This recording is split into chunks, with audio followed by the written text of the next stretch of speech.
North Dakota's western edge.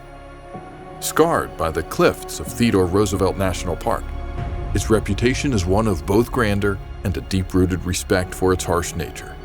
Nestled between the buttes, just outside of the city of Medora, lies Bully Pulpit Golf Course. Established in 2004, this oasis of top-tier golf boasts both rugged beauty and an exceptional design, making it the perfect place to experience the pure joy of the game. Simply put, Bully Pulpit is a golfer's paradise. Whether it's an iron shot over a canyon or teeing off into the endless North Dakota skies, a new challenge presents itself around every corner. Let's explore the 18 greens of Bully Pulpit Golf Course. Fast and forgiving, Hole 1 presents a wide fairway, an opportunity to begin your round on the right footing. Few bunkers plague this inaugural hole, although one would be wise to club up to avoid being deceived by the bunker just short of the front of the green. There's little rough to speak of, so smart, bold play will be rewarded here. Hole 2 is a short par 4 that features a small hill at the front of the fairway, obscuring its view and demanding a heightened level of trust on the tee shot. Play your ball directly over, and you'll be in an ideal position for your approach. The land on Hole 2 naturally falls away to the left, as does the back half of the green. An aggressive approach shot here can produce dividends if hit well, but is a certain risk if hit long. Brazenly named Crook's Feast, Hole 3 challenges golfers with a dramatic angle of play found nowhere else on the course. Hitting from tee boxes located near the edge of an old wagon road, your shot will need to find its way over a long patch of heavy rough to reach the fairway, which takes an immediate right turn toward the green. Avoiding the bunkers might be the natural tendency, but a nasty hollow awaits on the right. Hit it as close to the sand as you dare to stay out of trouble. Hole 4, and our first par 5. Your tee shot starts at the top of the natural floodplain ridge and winds its way down toward Little Mo, the Little Missouri River. What used to be a split fairway is now a conventional setup that requires solid play all the way through. No matter how you play Little Mo, a par is a win and birdies are rare. Back-to-back par 5s greet golfers as we continue north along the Little Missouri River. At 571 yards from the black tees, Custer's Wash is the longest hole on the course. Its wide fairway offers a safe landing area, but bunkers in every direction await your second shot. Keep left to give yourself the easiest approach to this bowl-shaped green. A shot that's too short or too long could cause your score to balloon quickly. Our first par 3 provides much-earned respite from the par 5s that precede it. Hole 6 should be the easiest to navigate and offers a large bailout zone to the right. Flanked by native prairie grasses on the left, it's better to be safe than sorry here. Hit a quality shot off the tee and move along. Away from the river and through the woods might be a bad play on words of a favorite Christmas song, but is a fitting way to describe our 7th hole. A narrow fairway with a bunker lurking forces golfers to stay just to the right of it with the tee shot. The small undulations near the green are a gift from Little Mo and a reminder of the ever-changing nature of the landscape here. Playing it safe is necessary on Hole 7 to avoid the pitfalls that border it on both sides. Depending on which tee you use, Hole 8 offers 2 distinct angles to the green. From the right side tees, Davis Creek isn't much of a factor. Start left, however, and it will be hard to ignore the water, sand, and scoria rock standing between you and the pin. Formed by the ignition of underground coal deposits by prairie fires, scoria is a common sight, not only at Bully Pulpit, but throughout the entire Badlands region. Davis Creek continues to show itself on Hole 9, partially hidden on the left side of the fairway and near the tees.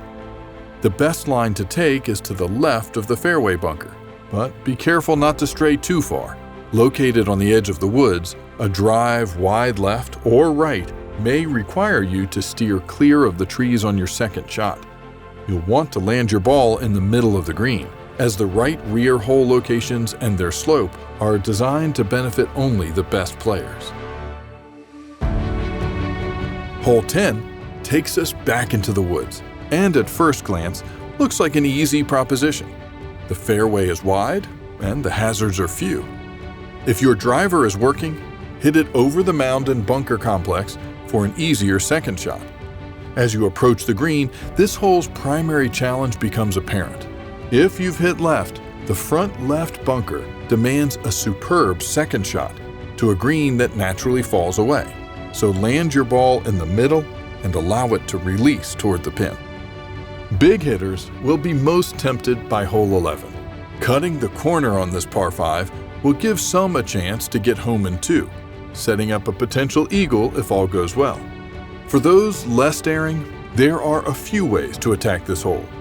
The safest would be to drive the fairway and play a solid second shot to the landing area near the green.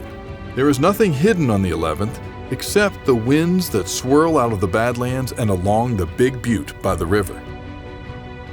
The tee you choose on the 12th will determine how tall an order you face. The shorter tees play down the long axis of the green, while the back are much more perpendicular. A ridge splits the putting surface in 2, with both sides dropping off quickly. Until you know the course well, the smart play here is to hit it to the center of the green, make par, and move to the 13th. As the elevation starts to climb, so does the difficulty. Hole 13 is a drivable par 4, but boasts the most taxing green and bunker complex on the entire course. With 4 bunkers splitting the heart of the fairway, the smart play is to go left. If your choice is to attack the lower fairway and drastically shorten the hole, precision is a must. The margin of error is razor thin, and the green falls away from you to top it off. At 14, you've reached the start of "Oh my goodness" corner, for you are now in the Badlands. Elevation is a major factor here, as the tee boxes sit high above the fairway, especially at the back. Land your tee shot toward the left side of the fairway for the most favorable roll, as it will run down to the right. The second shot climbs more than 20 feet to an elevated green that can only be reached by cutting through the prevailing summer winds. A club or 2 more on your approach might just save you from heartache, on the hole ironically known as Peaceful Valley.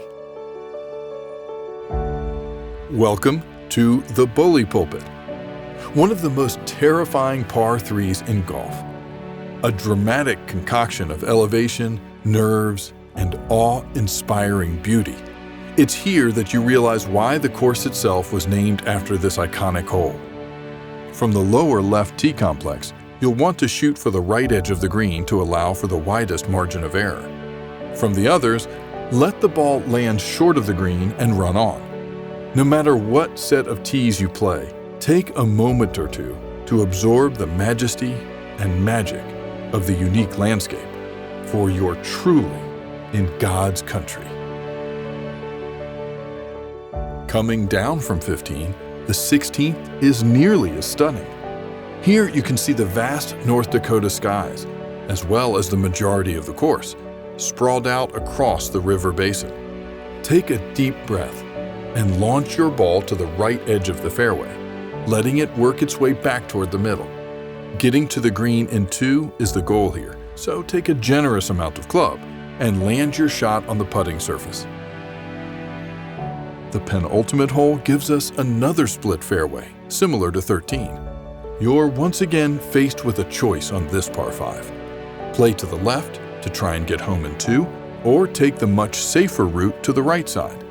The green falls to the front and down towards the creek, so play it high to the right and let gravity do the rest. You've now mastered "Oh my goodness" corner. If you're ready to celebrate your career round, 18 is waiting and ready to dash those feelings. With bunkers lining the left side of the fairway, aim just to the right to give yourself a mid-distance approach shot to the green. Attack the green and no hazards await you. Leave it short and you might well find yourself digging your ball out of the greenside bunkers. Theodore Roosevelt himself once remarked, "I never would have been president if it had not been for my experiences in North Dakota." While those iconic words were spoken more than a century ago, the mystique of the Badlands continues to grip all who visit this one-of-a-kind place. As we go forward, we say, Bully, and thank you for exploring the 18 greens of Bully Pulpit Golf Course.